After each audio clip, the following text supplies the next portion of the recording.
참예수님, 12강입니다.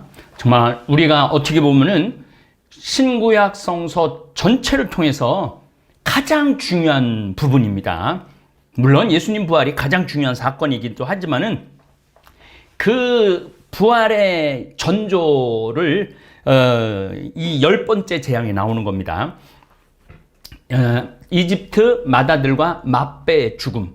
토트, 고대 이집트 신화에 등장하는 중요한 신으로서 지식과 과학, 언어, 서기, 시간, 달의 신입니다. 주로 따옥이나 비비의 머리에 사람의 몸을 한 모습으로 묘사됩니다. 생명, 풍요, 번영, 백로, 따오기로 표현이 되죠. 우리가 지금 10가지 재앙을 2가지 스펙트럼으로 봅니다. 이 자연현상으로 다 일어날 수 있는 일들이에요. 자연현상으로. 그리고 모세는 아마도 그 자연현상, 하느님의 그 지시에 따라서 그 자연현상을 충분히 재앙으로 드러냈던 것이죠. 그리고 또 한 거는 이 이집트를 떠나면서 10가지 재앙, 이런 물을 관장하고 바람을 관장하고 비를 관장하는 이런 신들도 다 이별이에요. 이별하고 오로지 누구만 있어야 돼? 주 야훼 하느님만 있어야 되는 거예요. 주님께서 모세에게 말씀하셨다. 나는 이제 파라오와 이집트에 한 가지 재앙을 더 내리겠다. 그런 다음에야 그가 너희를 이곳에서 내보낼 것이다. 그가 너희를 내보낼 때에는 아예 너희를 모조리 이곳에서 내쫓을 것이다. 백성이 길러 남자는 이웃 남자에게, 여자는 이웃 여자에게 은부치와 금부치를 요구하게 하여라. 주님께서는 이스라엘 백성이 이집트인들에게 호감을 사도록 해주셨다. 그리고 이 모세라는 사람은 이집트 땅에서 파라오의 신하들과 백성의 눈에 위대한 인물로 보였다. 그러니까 막 기적을 막 일으키고 또 그동안 막 종으로 부리고 이랬기 때문에 정말 우리를 위해서 이렇게 고생한 이집트 이스라엘 백성이 이제 떠나간다니까 마음이 이렇게 변해갖고 많이 줬다고 그러죠. 모세가 말하였다. 주님께서 이렇게 말씀하셨다. 내가 한밤중에 이집트 가운데로 나아가겠다.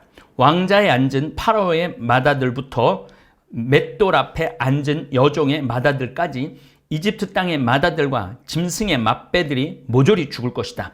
그러면 이집트 온 땅에서 이제까지도 없었고 앞으로도 없을 큰 곡성이 터질 것이다.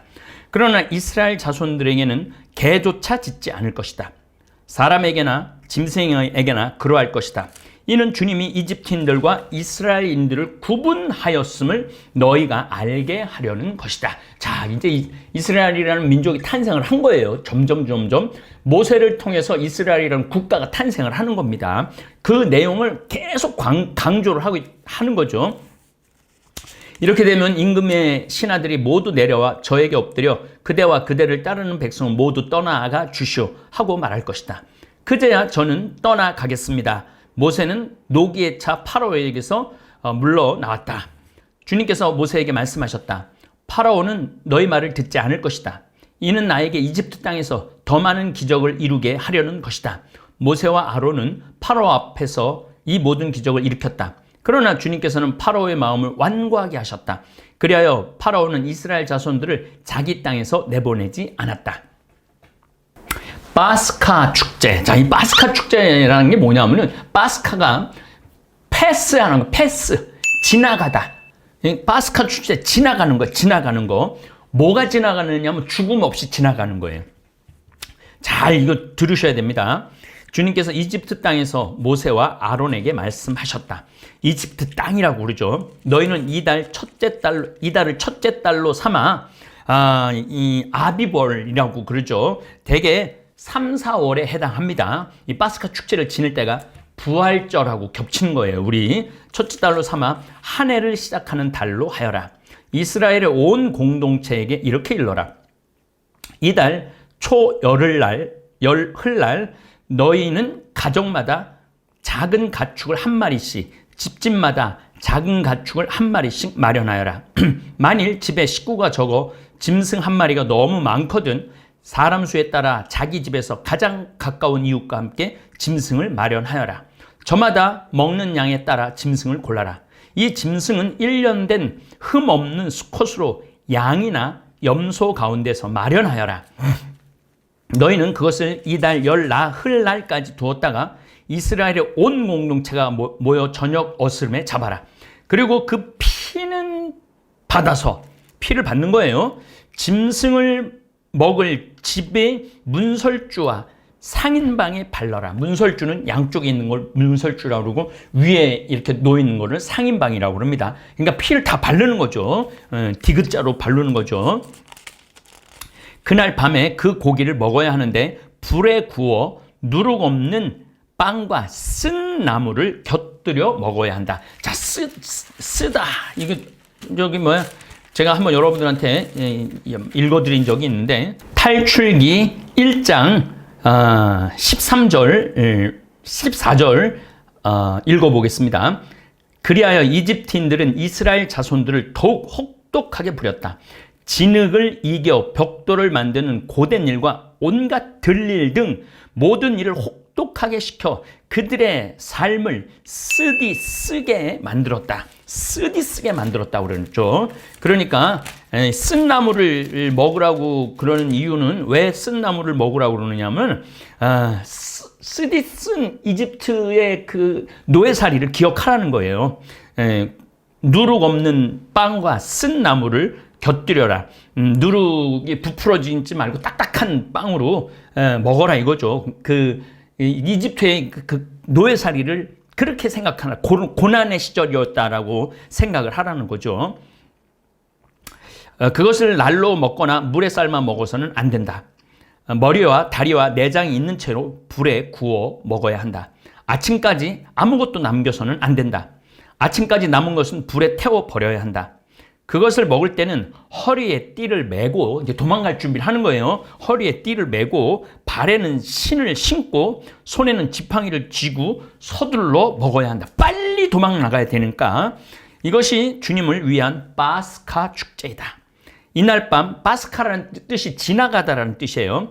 이날 밤 나는 이집트 땅을 지나면서 사람에서 짐승에 이르기까지 이집트 땅의 맏아들과 맏배를 모조리 치겠다. 그리고 이집트 신들을 모조리 벌하겠다. 나는 주님이다. 10가지 재앙으로 이 이집트 신들을 다 벌한 거죠. 모조리 벌하겠다는 거죠. 이제 최종적으로 벌하겠다는 거예요. 이게 파라오의 맏아들까지 죽이는 거니까, 파라오는 신이잖아요. 왕이면서 신 대접을 받았죠. 나는 주님이다. 너희가 있는 집에 발린 피는 너희를 위한 표지가 될 것이다.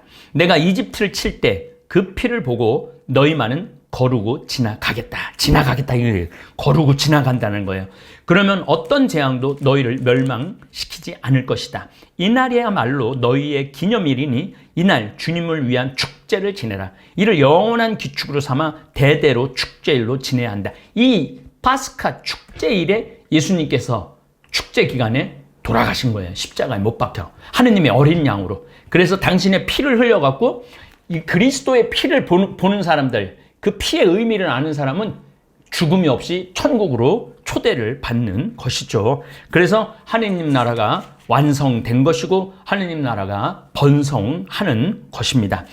그래서 이 인류, 이 우주를 생각하고 이 인류를 생각하면요, 하느님이 이렇게 인간이라는 우리의 모습을 닮은 인간을 만들어서 이렇게 영혼을 키워갖고 정말 영적인 구원을 받을 수 있도록 이 파스카 축제에서부터 시작해갖고 예수님께서 파스카 축제에 하느님의 어린 양으로 십자가에서 피를 흘림으로써 우리 인간에게는 구원의 문이 열린 거죠. 그러니까 이 파스카 축제일이 너무너무 중요한 거예요. 무교절, 너희는 이래 동안 누룩 없는 빵을 먹어야 한다. 아예 첫날에 너희 집안에서 누룩을 치워버려라. 첫날부터 이렛날까지 누룩든, 이게 무교, 없을 무자에다가 이게 교가 누룩교자예요. 누룩교. 그러니까 무교절, 누룩이 없는 절이라는 얘기죠. 이렛날까지 누룩 없는 빵을 먹는 자는 누구든지 이스라엘에서 잘려나갈 것이다. 잘려나간다.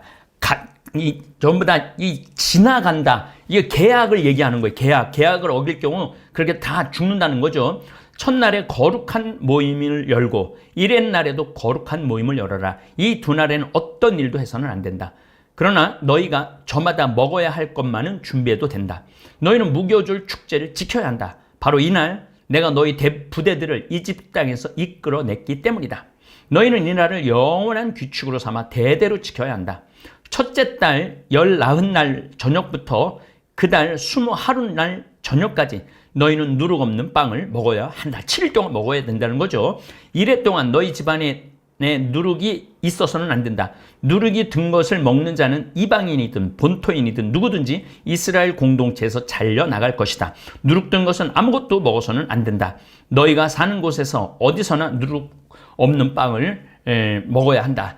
이 무교절, 누룩과 함께 무교절과 함께 누룩 없는 빵의 축제라는 말로 사용을 합니다. 해마다 지내는 누룩 없는 빵의 축제, 곧 무교절은 본디 보리수확을 시작할 때 지냈던 농경축제에서 유래합니다. 신명기 16장 9절. 주간절, 너희는 7주간을 세는데 수확할 곡식의 낫을 대는 날부터 시작하여 7주간을 세워야 한다. 그런 다음에 주 너희 하느님께서 너희에게 복을 내려 주시는 대로 너희가 바칠 자원 제물을 들고 와서 주 너희 하느님을 위하여 주간절 축제를 지내야 한다. 너희는 주 너희 하느님께서 당신의 이름을 머무르게 하시려고 선택하시는 곳에서 너희의 아들과 딸, 남종과 여종, 그리고 너희의 성 안에 사는 레인, 너희 가운데 있는 이방인과 고아와 가부와 함께 주 너희 하느님 앞에서 기뻐하여라. 너희는 너희가 이집트 땅에서 종이었던 것을 기억하고 이 모든 규정을 명심하여 실천하여라. 주간절, 무교절 얘기를 하는 겁니다. 이제 나중에 신명기에 또 나오면 또 제가 열심히 설명해 드릴게요. 누룩은 교만을 상징합니다. 곧 지난해 추수한 것으로 만든 것을 하나도 넣지 않고 순수한 핵곡식으로만 만든 빵을 먹는 것입니다. 가나안 땅에 들어온 뒤에 이스라엘은 이 농경축제를 받아들이면서 이 축제에 이집트 탈출을 기념하는 새로운 의미를 부여하는 거죠. 원래부터 있었던 축제였는데 그때 파스카, 지나가는 탈출, 이 무교절의 탈출을 시도했기 때문에 무교절, 그 다음 파스카를 같이 지내는 거죠. 누룩 없는 빵은 이스라엘이 이집트를 탈출할 때 여행 양식을 장만하지 못하고 급히 떠나왔음을 상기시킵니다. 누룩 없는 딱딱한 빵은 이집트에서 고난받은 노예살이를 기억하는 의미가 있는 것이죠. 그래서 누룩 없는 빵이 아주 중요한 겁니다. 파스카 축제에 대한 지시. 모세는 이스라엘의 원로들을 모두 불러 그들에게 말하였다. 너희는 가서 저마다 제 집안을 위하여 작은 짐승을 한 마리씩 끌어다 파스카 제물로 삼아라. 신약의 파스카 제사는 예수 그리스도의 살과 피죠. 그리고 우슬초 한 묶음을 가져다가 대야에 받아 놓은 피에 담가라. 그것으로 그 대야에 받아 놓은 피를 두 문설주와 상인방에 발라라. 너희는 아침까지 아무도 자기 집 문 밖으로 나가서는 안 된다. 주님께서 이집트인들을 치러 지나가시다가 두 문설주와 상인방에 바른 피를 보시면 그 문은 거르고 지나가시고 파괴자가 너희 집을 치러 들어가지 못하게 하실 것이다. 너희는 이것을 너희와 너희 자손들을 위한 규정으로 삼아 영원히 지켜야 한다. 너희는 주님께서 약속하신 대로 너희에게 주실 땅에 들어가거든 이 예식을 지켜라. 너희 자녀들이 너희에게 이 예식은 무엇을 뜻합니까? 하고 물으면 이렇게 대답하여라. 그것은 주님을 위한 파스카 제사이다.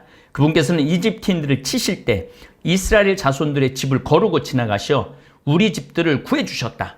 그러자 백성은 무릎을 꿇고 경배하였다. 이스라엘 자손들은 가서 그렇게 하였다. 그들은 주님께서 모세와 아론에게 명령하신 대로 하였다. 자, 이제 10가지 재앙이 나옵니다. 드디어 하이라이트를 읽는 거예요.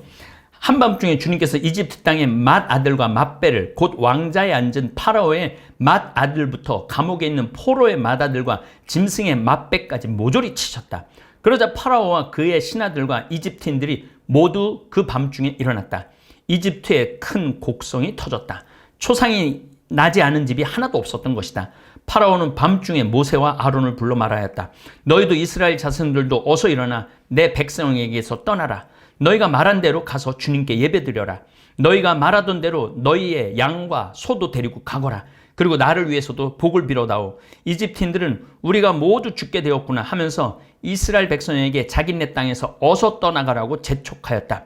그래서 이스라엘 백성은 빵 반죽이 부풀기 전에 반죽 통째 옷에 싸서 어깨에 둘러 메었다.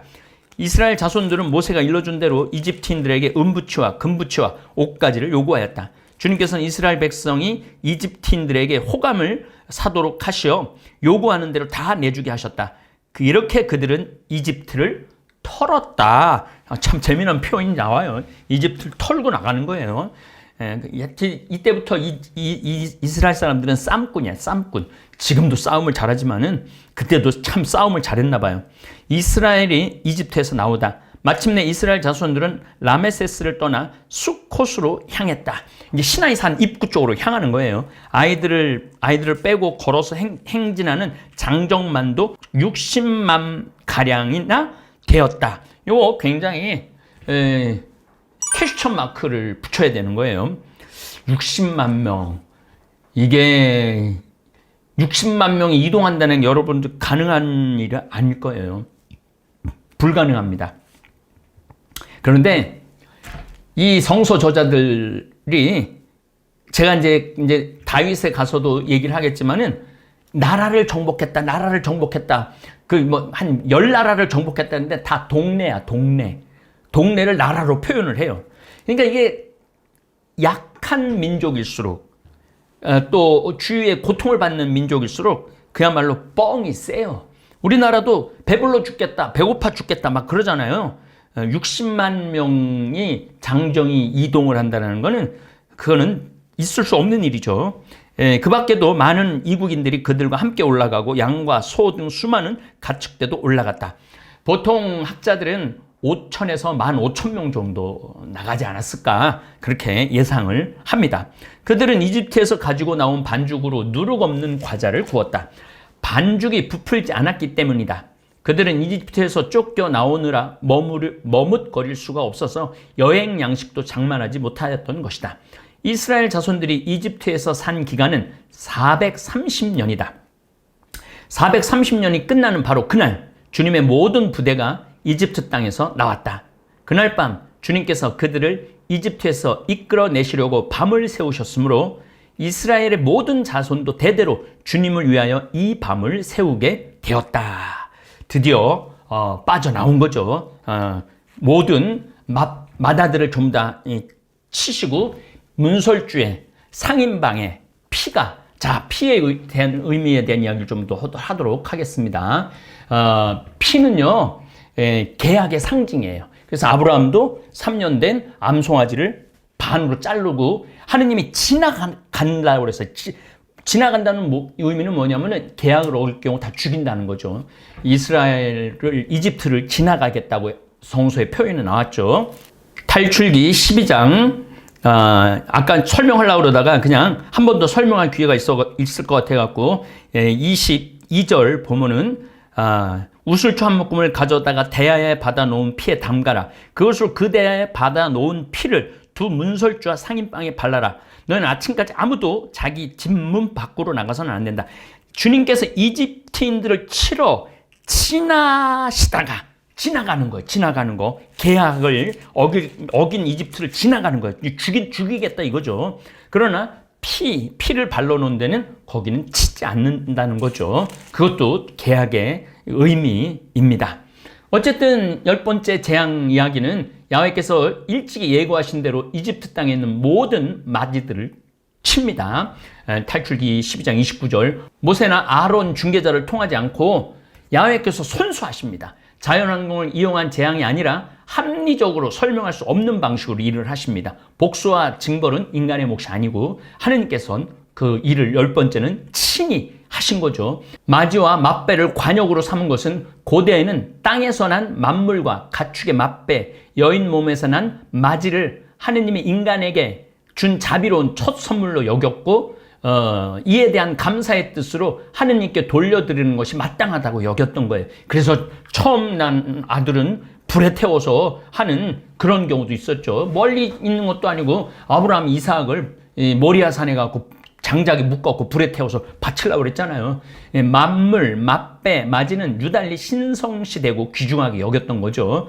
마지의 장작권과 상속대 우선권은 사회에서 법률로도 인정이 되었던 거예요. 고대 시대는. 그래서 이집트에서 이스라엘이 탈출하기 위한 10번째 재앙이 마지를 중요시 여기는 배경에서 10번째 재앙은 야훼께서 당신의 마지인 이스라엘 백성을 죽이고 괴롭힌 파라오에 대해서 똑같은 방식으로 그의 마지를 죽이신 것으로 파악할 수 있죠. 하느님이 사랑하는 이스라엘, 즉 맏아들을 억압하고 살해하고 못살게 만든 아주 쓰디쓴 고통을 준 파라오의 고집이 자초한 결과죠. 파라오의 맏아들과 이집트의 마지를 죽임으로써 하느님이 참된 신임을 알려주시겠다는 의도였습니다. 파라오의 맏아들은 다음 세대의 통치권자예요. 태양신의 현존이 될 존재였으나 야훼의 손에 파라오의 생명도 달려 있음을 증명하는 사건이 파스카입니다. 결국 창세기 1장 태양과 달, 어둠과 낮, 하늘 궁창과 바다, 별, 삼라 만상을 하느님께서 창조하셨다는 유대인의 믿음이 파라오의 맏아들까지도 칠 수 있는 능력이 하느님께 있다는 믿음으로까지 발전을 합니다. 파라오의 아들은 죽음 앞에 더 이상 신이 아닌 인간으로 머물죠. 그리고 맏아들을 다 치고 나오면서 이스라엘이 싹 이제 유일한 하느님은 이제 야훼 하느님밖에 없다. 다른 신들은 아무것도 없다. 파라오 맏아들까지 쳤으니까 자기 앞에 다시 나타나면 죽여버리겠다던 모세를 한밤중에 불러 모든 요구 조건을 승낙하고 그 막강한 위세를 버리고 복을 빌어달라고 모세에게 사정을 하는 거죠. 예, 그래서 이 10가지 재앙을 통해서 야훼 하느님이 유일한 하느님이시고 이집트의 신들은 아무것도 아니라고 생각하고 이제 이집트를 드디어 430년의 긴 노예살이, 종살이를 정리하고 젖과 꿀이 흐르는 땅으로 가는데 사실은 젖과 꿀이 흐르는 땅으로 가는 건 아니에요. 여부스족, 히위족, 아모리족 계속 싸워요.